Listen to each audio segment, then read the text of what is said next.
and please show me kindness by mentioning me to Pharaoh. Get me out of this house. So this is Joseph's way, like quid pro quo. I'll do something for you, you do something for me. Now, first of all, I'm here unlawfully, so don't forget about me. You asked me to do something, right? Don't forget about me, playboy. But the birds of prey were eating these foods out of the basket on my head. Joseph answered, this is the interpretation of it. Within 3 days, Pharaoh will lift up your head, hang you on a tree. Don't nobody want to hear that. Don't tell me that, bro. I didn't came to you sharing some private stuff. How you get me hanging from a tree from birds eating cake? How? Family, welcome back to another Bible study. I got a Discord full of God's children in here. And we are jumping right back into Genesis. If you guys remember the last episode, we finally made our way to the story of Joseph. We got to see that sometimes it ain't on us to share our dreams with other people. God don't be telling us to do that, because some people prey on our downfalls.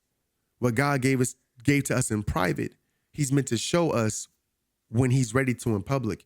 But sometimes we share the things that God has given us and we assume that everybody is seeking for our good. And some people don't like us the way that we think that they do. It could even be our own family that will turn against us. But when God is before us, who can truly be against us? Prior to that, before we got there, we were talking about Jacob, and we got to see how the promise that came down from Abraham to Isaac to Jacob, even when Jacob's sons, Reuben and his other son, went and they destroyed the whole village because somebody raped their sister. Oh my goodness. Jacob was so scared, again, filled with fear. But the God that made a promise kept his promise. So we're about to pick up with Joseph and him still being in captivity because of the Pharaoh's wife. Yeah, y'all remember that story. So man, let's get into this Bible study. Make sure I drop a like and a comment on this video. Subscribe to the channel. And without further ado, man, it's time to jump into this Bible study. Time later, the cupbearer butler and the baker for the king of Egypt offended their lord, Egypt's king. Pharaoh was extremely angry with these two officials, the chief of the cupbearers and the chief of the bakers. He put them in a confinement in the house of the captain of the guard, in the same prison where Joseph was confined. The captain of the guard put Joseph in charge of them, and he served them, and they continued to be in custody for some time. Then the cupbearer and the baker of the king of Egypt, who were confined in the prison, both dreamed a dream the same night. Each man with his own significant dream, and each dream with its personal interpretation. When Joseph came to them in the morning and looked at them, he saw that they were sad and depressed. So he asked Pharaoh's officials, who were in confinement with him in his master's house, "Why do you look so downhearted today?" And they said to him, "We have each dreamed distinct dreams, and there is no one to interpret them." So Joseph said to them, "Do not interpretations belong to Yah? Please tell me your dreams." So the chief cupbearer told his dream to Joseph and said to him, "In my dream there was a grapevine in front of me, and of the grapevine were 3 branches. Then as soon as it budded, its blossoms burst open, and its clusters produced ripe grapes in rapid succession. Now Pharaoh's cup was in my hand, and I took the grapes and squeezed them into Pharaoh's cup. Then I placed the cup into Pharaoh's hand." Then Joseph said to him, "This is the interpretation of it. The 3 branches represent 3 days. Within 3 more days, Pharaoh will lift up your head, present you in public, and restore you to your position. And you will again put Pharaoh's cup into his hand, just as you did when you were his cupbearer. Only think of me when it goes well with you. Please show me kindness by mentioning me to Pharaoh and get me out of this house." So this is Joseph's way, like quid pro quo. I'll do something for you, you do something for me. Now, first of all, I'm here unlawfully, so don't forget about me. You asked me to do something, right? Don't forget about me, playboy. Okay? I'm still here. Tell the Pharaoh that I'm in here. For in fact, I was stolen from the land of the Hebrews by unlawful force. And even here, I have done nothing for which they should put me in this dungeon. When the chief baker saw that the interpretation of the dream was good, he said to Joseph, I also dreamed. And in my dream, there were 3 cake baskets on my head. And in the top basket, there were all sorts of baked food for Pharaoh. But the birds of prey were eating these foods out of the basket on my head. Joseph answered, this is the interpretation of it. The 3 baskets represents 3 days. Within 3 days, Pharaoh will lift up your head and will hang you on a tree. I ain't gonna cap. That ain't what I asked you, bro.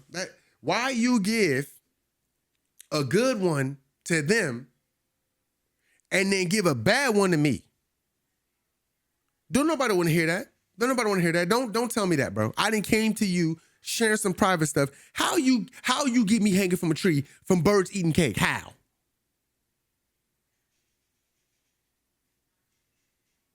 Not only that, and you will not so much as be given a burial, but the birds will eat your flesh. Yeah, you can have that, bro. You can have that. I don't want to hear that. I'm gonna be real. I don't want to hear that. Now, on the 3rd day, which was the Pharaoh's birthday, he released the 2 men from prison and made a feast for all the servants. And he lifted up the head of the chief cupbearer and the head of the chief baker. That is, presented them in public. Among his servants, he restored the chief cupbearer to his office.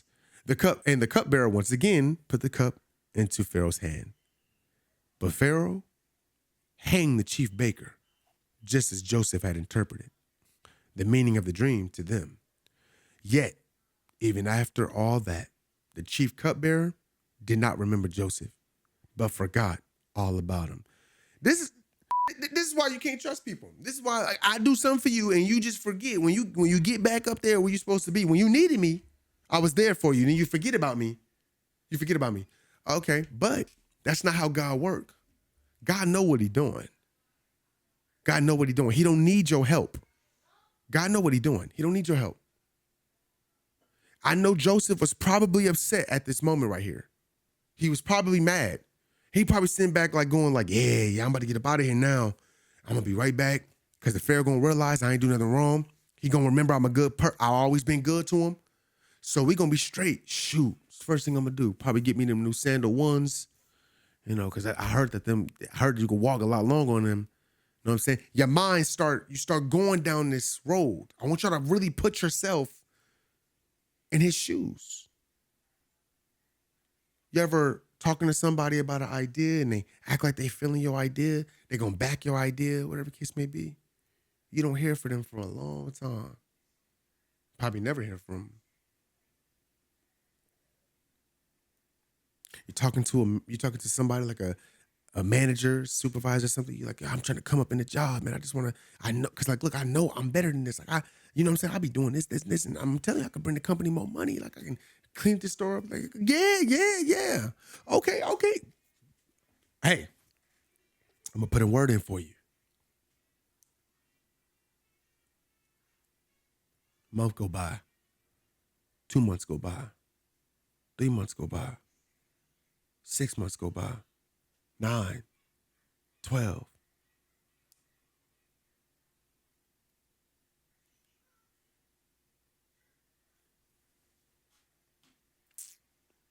Pharaoh's dream.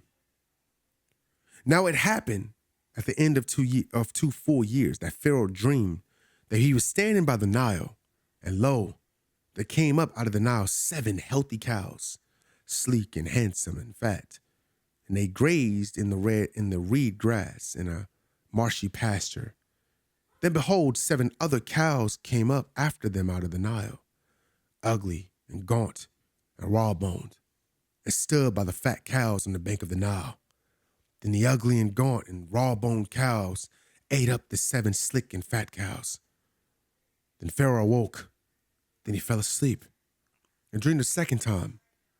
And behold, 7 ears of grain came up on a single stalk, plump and good.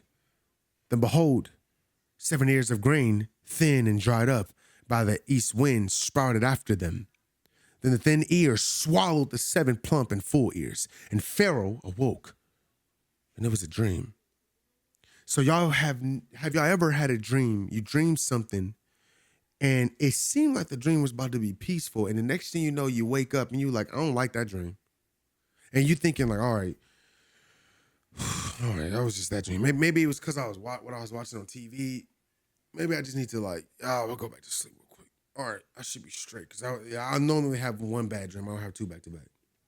Then you go back asleep, and you have another distinct dream, and you jump up out your sleep again, and you're like, what is going on? Like, why am I what's going on? Like, these dreams is weird, bro. Like, what did I watch? Did I watch something? So when morning came, his spirit was troubled and disturbed. Don't that sound like you? Sound like you, right? It's not like these Bible characters are experiencing something we ain't never experienced before. They experiencing the same stuff you experienced. Bad dreams, can't sleep now. Wake up in the morning, you got you ever had like your wife has a dream, she wake up, she got an attitude. And you trying to figure out what's going on? What did I do? Your mom wake up, she had a bad dream, and she just mad. You just like, Dad, what? Oh, hey, what's going on with mom today? Like, see? Because she had a bad dream. She just can't shake it. So when morning came, his spirit was troubled and disturbed, and he sent and called for all the magicians and all the wise men of Egypt. And Pharaoh told them his dreams, but no one could interpret them to him. Then the chief cupbearer spoke to Pharaoh, saying, I would mention my faults today. 2 years ago, Pharaoh was angry with his servants, and he put me in confinement in the house of the captain of the guard, both me and the chief baker. Do y'all see how long it's been? Remember I said, Yah is a masterful planner. Joseph might have thought it was going to take a couple of days, maybe a week. It was 2 years ago.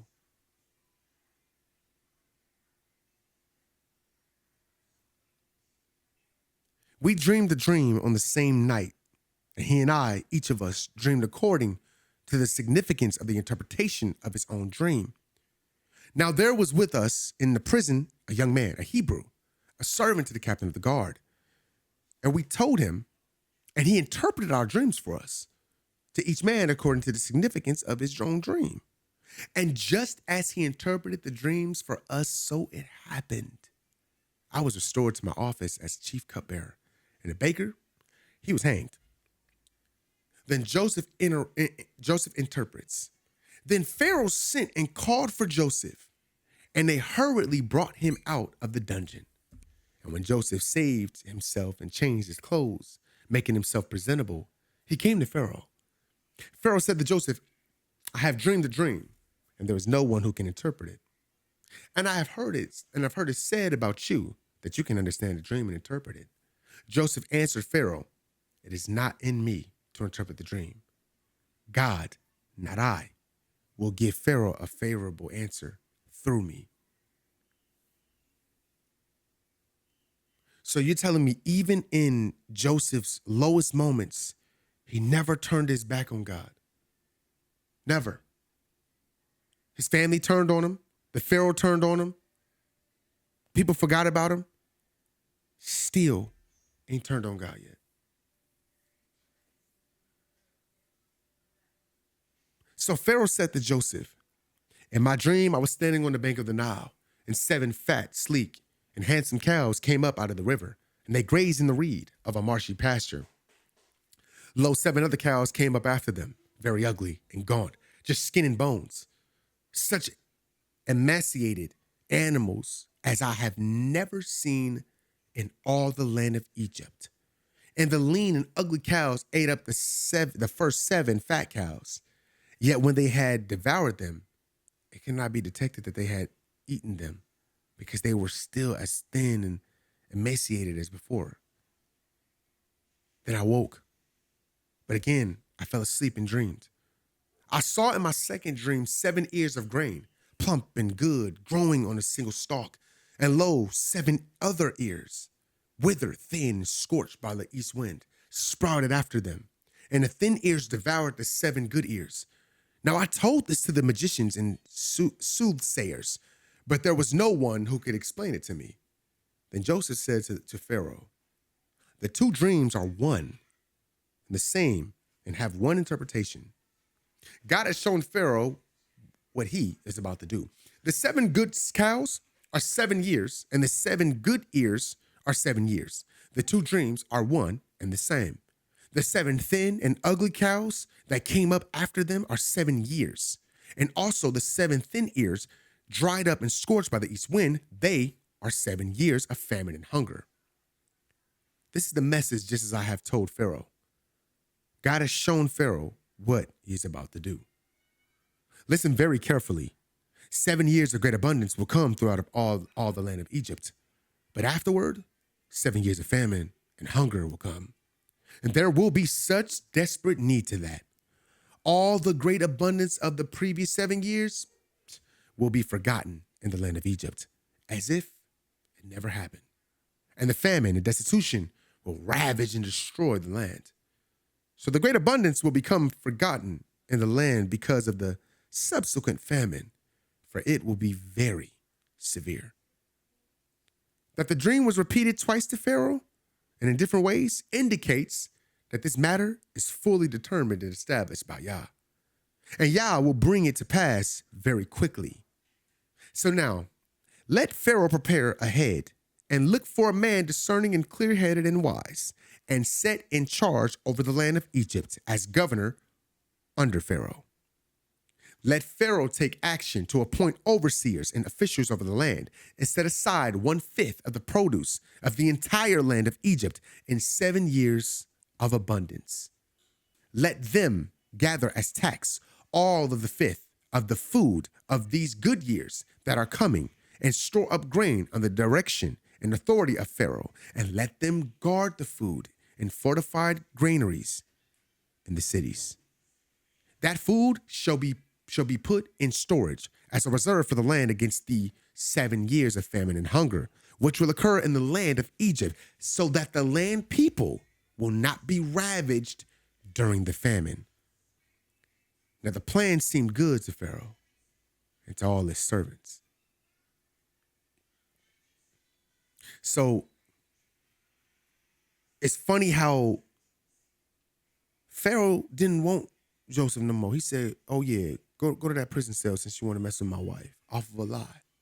No information, no facts, no nothing, just off of a woman's word. And Joseph sits in prison for 2 years. Between that time, 2 people come, they need Joseph's help. And Joseph is right there in the need. Mind you, Joseph is still at his, what you would consider to be his lowest point. But yet God still placed him in a place of authority. He has so much authority in his place that these 2 cupbearers have these dreams. It's something about his spirit, something about him makes them confide in him. He tells them their dream. He gives one good news, tells him, don't forget about me when you get out of here. Then he tells the other one bad news. He ain't gonna make it. The guy leave out, go back to the Pharaoh. He goes right back to being what he used to be and restored to his old position. Yet, he forgot about the person that told him about the thing when he needed him most. But it wasn't for that. It wasn't at that time. It wasn't meant for that yet. He wasn't meant to get out. Sometimes you got to wait on God. I mean, really, it's what you do while you wait. Are you waiting and you bitter? Are you waiting and you angry? You waiting and you upset? How are you waiting? He's waiting. But what do waiters do in a restaurant? They're waiting to serve people. They're waiting for somebody to walk through the door to still serve.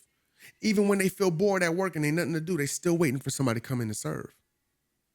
That's all Joseph did. Was like, look, I know God has always worked everything out for my good. I will not complain. I will not turn my back on you. I'm going to still serve. Because even in my lowest, you're still showing me favor. 2 years. 2 years. 2 years in a dungeon. It wasn't until the Pharaoh was spiritually disturbed. He was probably, everything was good. He was living it up. While Joseph is suffering for no reason. And then he's spiritually disturbed. And then he hires all these magicians, all of these fake people of spiritualness. Nobody can answer his dream. And then it dawns on the cupbearer, I forgot about this dude that helped me 2 years ago when I needed him. And I forgot all about him. His name was like I think it's like Joseph. When Joseph got there, he was so filled with the Spirit that even the Pharaoh was like, I want you to interpret my dream. He said, it ain't me. This is God that works through me. It ain't me. I'm going to tell you what your dream is. And I'm not even going to be selfish with the information. I'm not even going to gatekeep the information. I'm going to tell you how you need to go about it. You need to do this, this, and this. It's 7 years. It's going to be good. You're going to have all this abundance. Ants in the winter, plan for the summer. And in the summer, plan for the winter. So for them 7 years that you're going to get of nothing but good abundance, you need to plan for the 7 years of famine that's coming. And when them 7 years hit, you're going to forget that you even had 7 years of abundance. And it's going to be immediately. It ain't going to be nothing. So what you got to do is you got to tax the food. You're not taxing it to steal it from the people. You're taxing it so that a fifth of it, you're putting it away. So that as many people buy, you take a fifth, you put it away. So for every 10 people, you take a fifth of it, you put it away. 1/5. 5 people, you take one fifth of it, put it away. That way, when them 7 years come, we got more than enough food. We're not trying to live off the land. We got everything stored up. And then we're going to make sure we're going to protect it with this. Protect it with this. Pharaoh looking at him like, oh, that sound good to y'all? Everybody around said, that sound good to me. In Joseph's dark times, God was already working on Joseph. I'm about to give you something nobody else got the answer to. And they think they're in a better position than you. So when your time come and you get there, it's your time. It's your time. Can't nobody do this but you. Because you my servant. You my child. And I'm putting you there. Y'all, I'm not trying to preach. That ain't my job. I ain't trying to preach. I'm just trying to give you all the word. Joseph is made a ruler of Egypt. So Pharaoh said to his servants, can we find a man like this? A man equal to Joseph? Why would you do that? Joseph right there. Equal to him. He right there. In whom is the divine spirit of Yah? Then Pharaoh said to Joseph, since your God has shown you all this, there is no one as discerning and clear-headed and wise as you. You shall have charge over my house, and all my people shall be governed according to your word and pay respect to you with reverence, submission, and obedience. Only in matters of the throne will I be greater than you in Egypt. So you telling me so before the Pharaoh trusted him just because God had already had a blessing over Joseph. He just trusted him because, and he was already on the same, he already was there before. But now this time, Joseph gets put in prison falsely accused. Now, if he was really guilty, this is what you're missing. If Joseph was really guilty, God would have been departed himself from Joseph. He would have saw a man full of adultery and sin. He would have been departed himself away from Joseph. But when Joseph walked in there, God is with him and he knows it. So when I put Joseph in there, he knew immediately, no, this man was innocent. He did not touch my wife. God is with him. Why would God be somebody that's full of sin and wrong? No, this boy's anointed. So he put him back in the same position with more authority.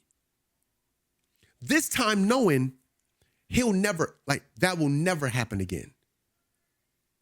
The people, mind you, he probably didn't apologize, but this is the apology. Putting him in a higher position than what he was. He was already a high position before, but put him in a higher position now. Higher.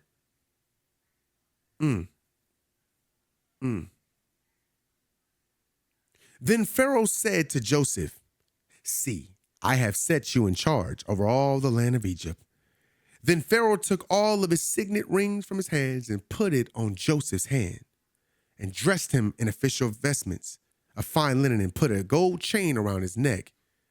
So that man didn't put him on, didn't had him all like, he didn't put him on. Because he know Joseph innocent. He knew Joseph wasn't wrong. He knew Joseph was a good man and always been good. He knew it. You know how crazy that is to put somebody in prison that people still remember. That was only 2 years ago. And then you bring that same person back into power. You know how crazy it is for his wife to have to look at Joseph and be like,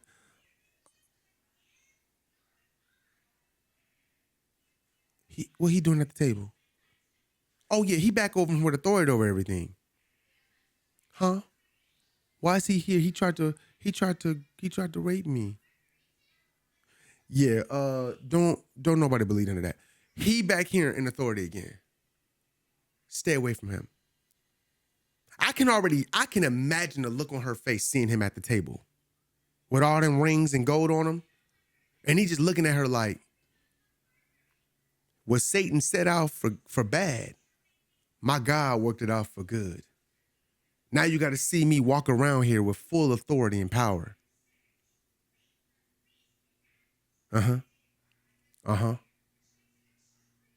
He had him ride in his second chariot, and runners proclaimed before him, attention, bow the knee. And he set him over all the land of Egypt. Moreover, Pharaoh said to Joseph, though I am Pharaoh, yet without your permission shall no man raise his hand to do anything or set his foot to go anywhere. In all the lands of Egypt, all classes of people shall submit to your authority. Then Pharaoh named Joseph Zephanath,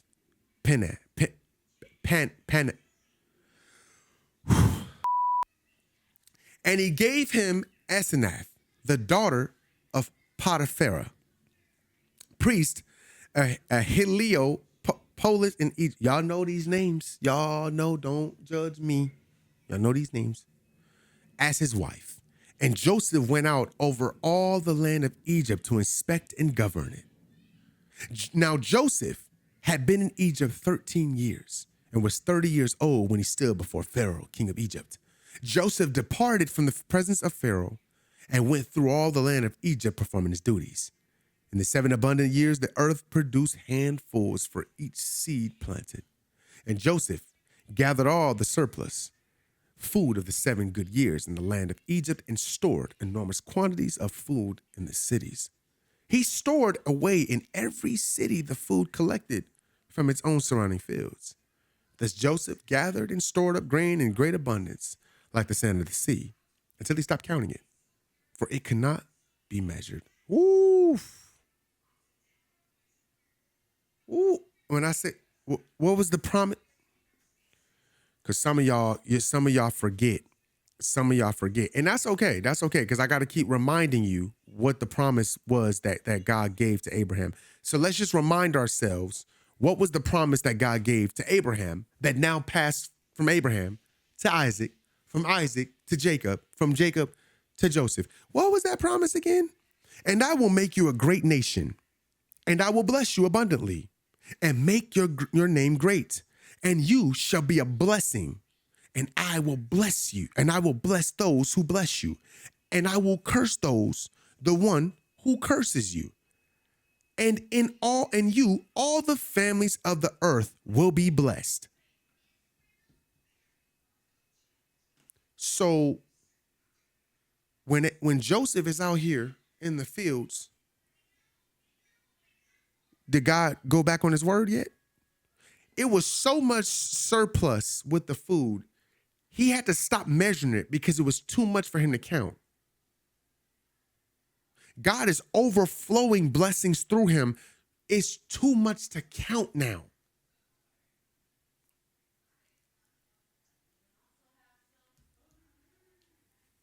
The sons of Joseph. Now 2 sons were born to Joseph before the years of famine came, whom Asenath, the daughter of Potiphera, priest of On, bore to him. Joseph named the firstborn Manasseh, causing to forget. For he said, God has made me forget all my trouble and hardship and all the sorrow of the loss my father's household. He named the second son Ephraim, fruitfulness. For God has caused me to be fruitful and very successful in the land of my suffering. When the 7 years of plenty came to an end in the land of Egypt, the 7 years of famine began to come. Just as Joseph had said they would, the famine was in all the surrounding lands, but in the land of Egypt there was bread, food. So when all the land of Egypt was famished, the people cried out to Pharaoh for food, and the Pharaoh said to all the Egyptians, go to Joseph, do whatever he says to do. When the famine was spread over all the land, Joseph opened all the storage houses and sold surplus grain to the Egyptians. And the famine grew extremely severe in the land of Egypt. Isn't it crazy that when Joseph was in his lowest point, that was 2 years, but he still had authority over his situation. Now Egypt is in their lowest point. This is about to be for 7. And guess who still has power and authority over the situation? So those that don't have God, the magicians that couldn't interpret dreams, the one that does have God, that has been mistreated and abused, this is the one that has the answer. God is with him. He has all authority and power over the situation.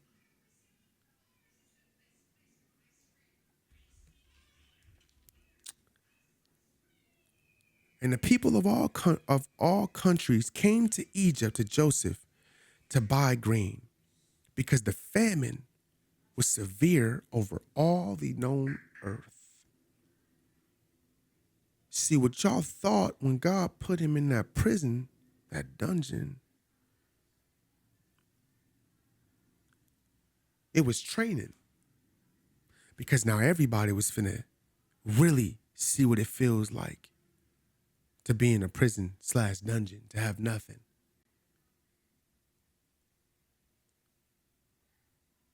But even in the lowest point, God still gave Joseph authority over the situation. And even in his lowest point, he still blessed people. And now when Egypt is in their lowest point, he has authority over the situation, and he's still blessing people. He could be petty and say, remember when y'all let me go to jail? Now y'all could just starve. So what, God gave me this food? So what, God gave me? You know what? Forget that. Y'all treated me wrong. Y'all let this heathen throw me in prison. I'm not finna give y'all nothing. He's still blessing people. He's still helping and doing what God is telling and leading him to do. Watch this. Joseph's brothers sent to Egypt. Oh, shoot. Now, when Jacob, Israel, learned that there was a grain in Egypt, he said to his sons, why are you staring at one another in bewilderment and not taking action? He said, I have heard that there is grain in Egypt. Go down there and buy some grain for us so that we may live and not die of starvation. Let me put this into other terms. Why y'all sitting over here just gossiping, talking? I heard there was food down there in Egypt. Man, y'all better take them camera, get down there and go get that food. Sit over here worried about ain't no boy. I'm hungry now.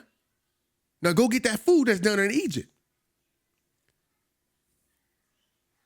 So 10 of Joseph's brothers went down to buy grain in Egypt.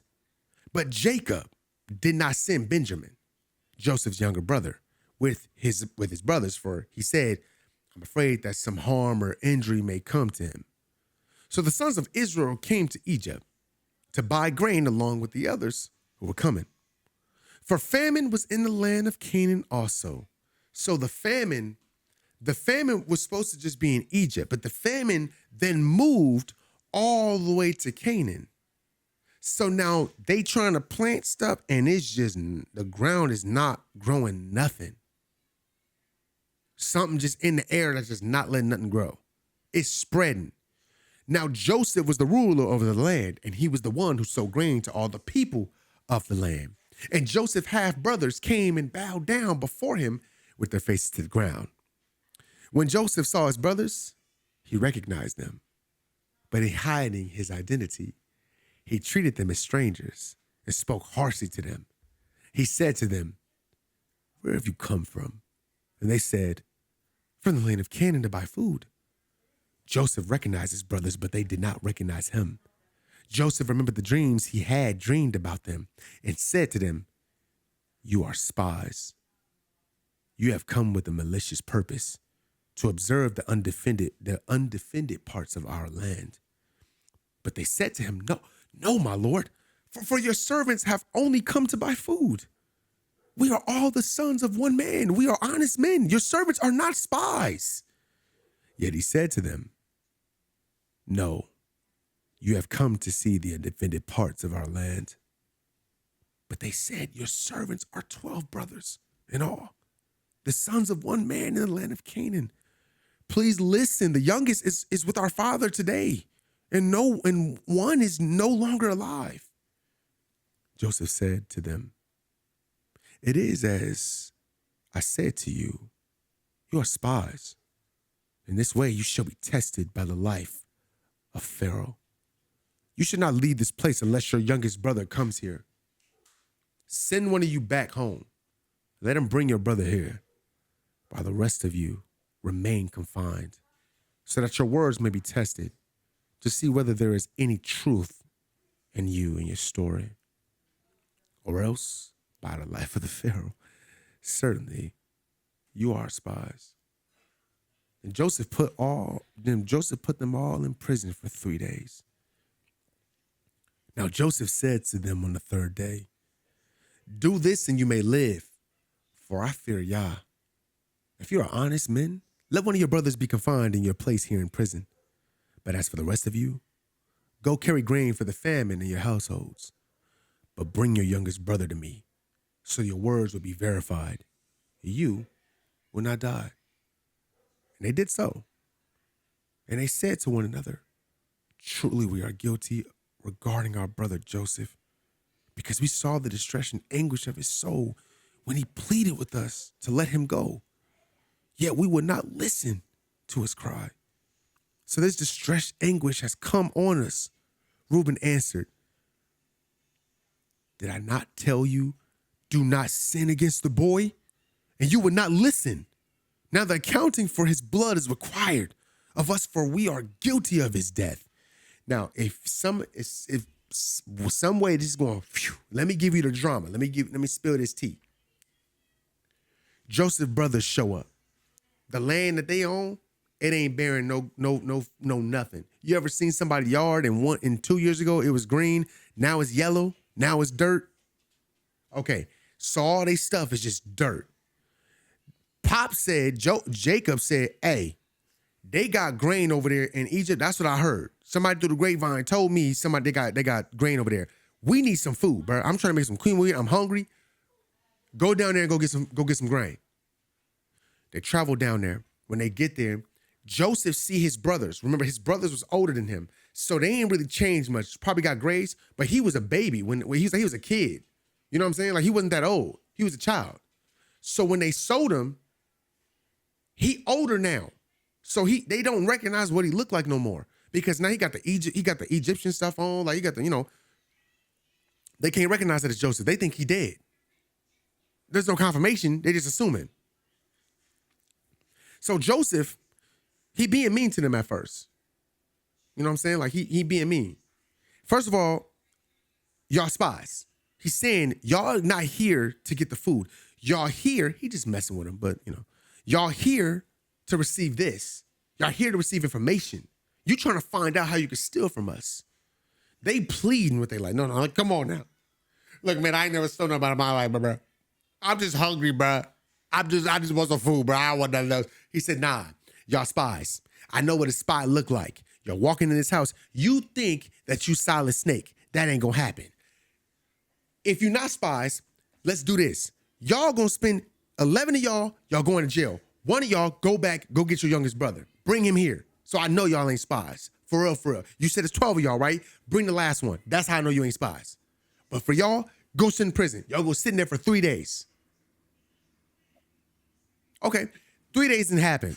Since y'all been in here for 3 days, I'm gonna send a couple of y'all, go get your brother. Take this grain, all this stuff. I'm gonna give y'all a little bit, I'm gonna test you. I'm gonna give y'all a little bit of food. Since y'all was over here begging. I'm gonna give y'all a little bit of food, just so that that your father ain't worried, because I know my dad, I miss him. So your father ain't worried. Take this food, these some bags. Take this to Canaan. Go over there and take it back. Bring your brother though, so I know it's real. But in actuality, he heard that he had another brother, a little brother, that he never seen before. So he's saying, bring him so I can see my little brother. Because I was a little brother and I saw how y'all treated me.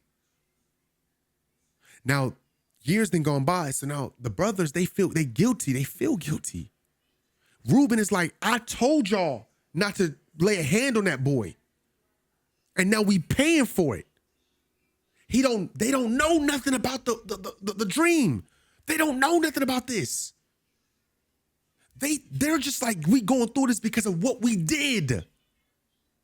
They feeling guilty for a whole different thing. Ain't that crazy? That is crazy when you actually put it into perspective. See, that's the thing about the word. That's the thing about the word, Kai. If you read the word just to try to read to get through it and not read to understand, you ain't gonna understand. Yep. You're not gonna get it. You're not gonna understand. When you read it and you see what God is doing, how he's a masterful planner. This ain't about them. This is about God. This ain't about them. This is how God, when he's planning something out, because we do stupid things, and yet he's still a masterful plan. Sometimes in chess, you'll see somebody what's called a blunder. They'll blunder a play. They'll put a piece somewhere where they shouldn't have put that piece at. And then they have to be like, oh, shoot, I blundered. I messed up. I could have ended this game here. But then they figure it out. And then they figure it out.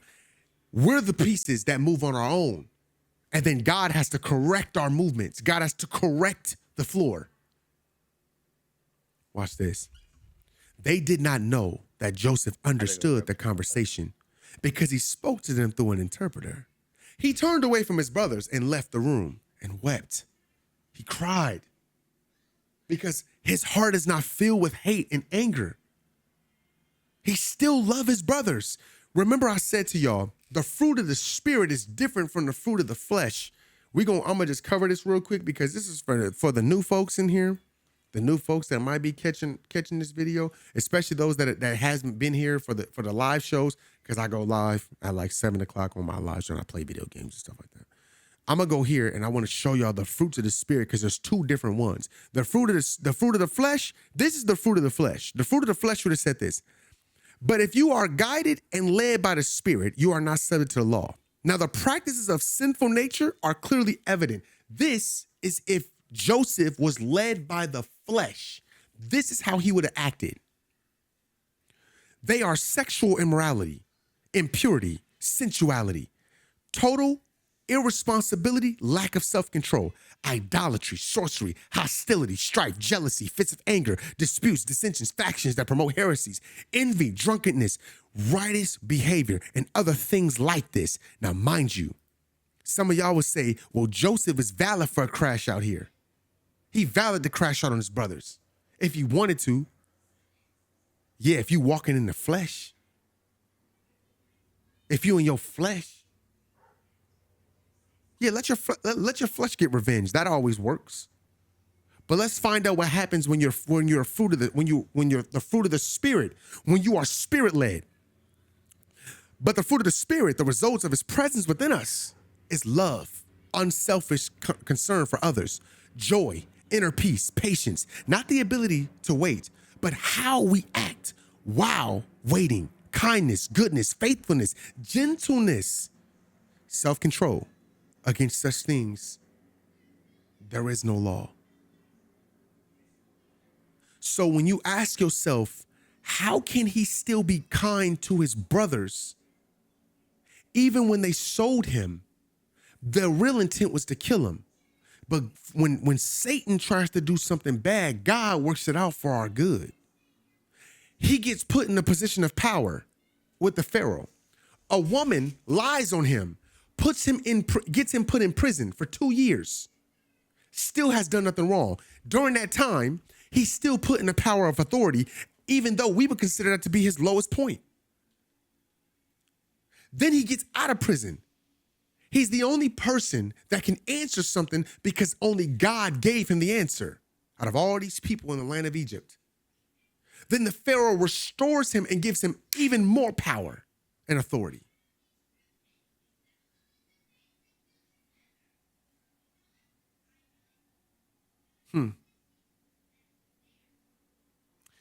So he's weeping, not because he's angry. He's weeping because he sees the vision that he got when he was a kid. This is the vision of his brothers bowing to him. This is the vision. He has complete authority over his older brothers. Complete authority. Yet he doesn't want to harm his brothers. He wants to help them.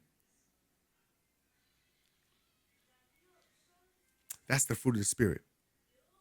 That's the fruit of the Spirit. Then he returned and talked with them and took Simeon from them and bound him in front of them to keep as a hostage in Egypt. Then Joseph gave orders privately that their bags be filled with grain and that every man's money used to pay for the grain be put back in his sack and that provisions be given to them for the journey. And so this was done for them. They loaded their donkeys with them. They loaded their donkeys with grain and left from there.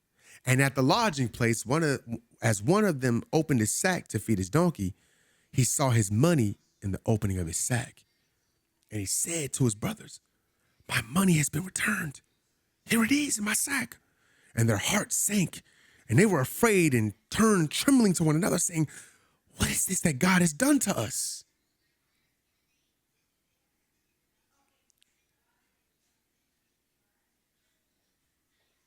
Joseph, instead of cursing his brothers, he's blessing them. He's blessing them. He still loved them. No matter what they've done, he's still. The return to Canaan.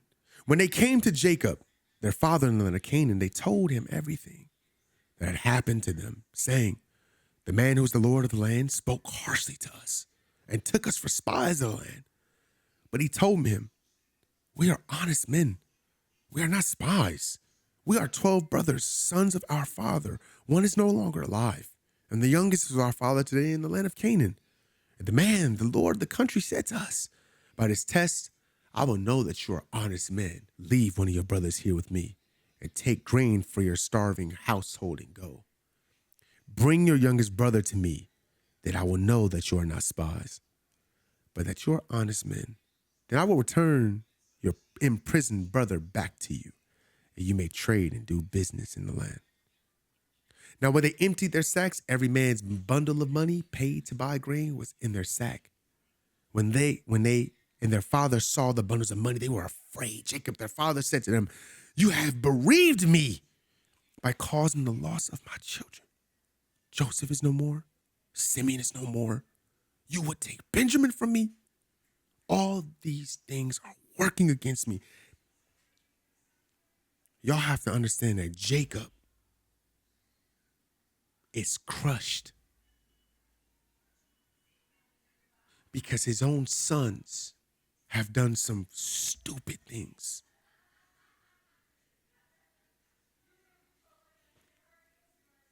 Now they want to take Benjamin. Mind you, if they don't take Benjamin, they don't know what's going to happen to Simeon. They don't have a choice.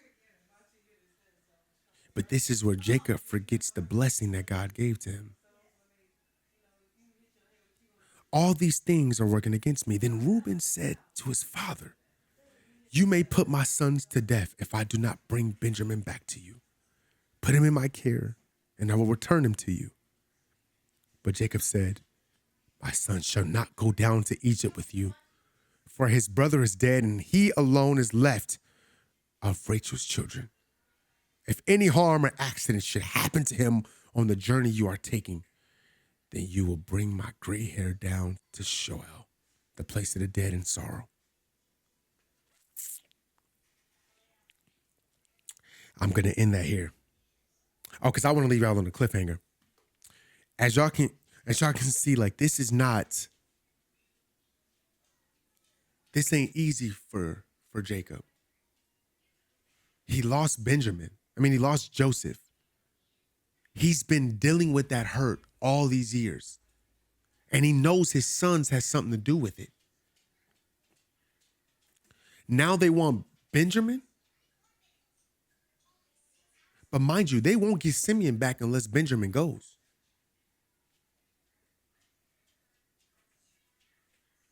At this point, what does Jacob do? Does he remember the promise that God made him? Or does he allow his fear to overcome him and take authority over him where he no longer trusts God anymore? Mind you, they went down to pay for food, yet they got the food, but the money was put back in their sack. They're assuming it's something bad. Assuming. Because they're riddled by that one word. That one word we say all the time that makes us make stupid decisions. Instead of seeking God, we make our own decisions. It's that one word. F-E-A-R.